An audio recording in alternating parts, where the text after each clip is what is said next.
আরে আমার গামছাটা কোথায়? আমাকে স্নান করতে হবে। স্নান করার জন্য তো গামছা লাগে না, জল আর সাবান লাগে। গামছা তো গা মোছার জন্য লাগে। জ্ঞান দেওয়ার জন্য ধন্যবাদ। দয়া করে বলো গামছাটা কোথায়, জলদি জবাব দাও। একটা কথা বলো, গামছা দেবো নাকি জবাব দেবো? গামছা দাও। তাহলে জবাব কে দেবে? ধুর, এই বাড়িতে আমি কি একটু শান্তিতে থাকতে পারবো না? কেন পারবে না?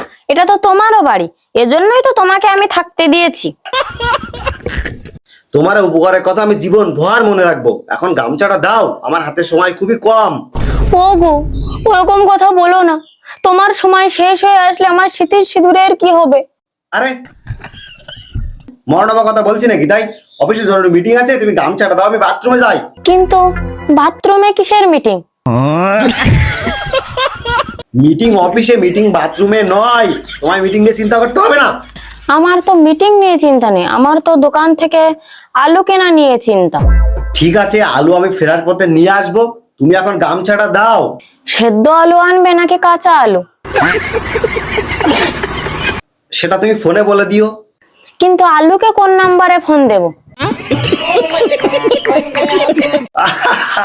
আরে আমাকে ফোন করবে।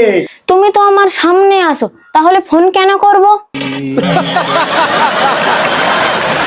উফ, আমার মাথার ফিউজ উড়ে যাচ্ছে। কই, কোনো লোডশেডিং বা ধোঁয়া তো দেখতে পাচ্ছি না। আরে আমার দম বেরিয়ে যাচ্ছে সাথী। আরে, দম বেরিয়ে গেলে রাতে আলুর দম রান্না হবে কিভাবে? আমার দম বেরিয়ে যাচ্ছে সাথী। যাব বাবা, কেউ অজ্ঞান হয়ে গেল কেন? কি গো, তুমি বেঁচে আছো তো?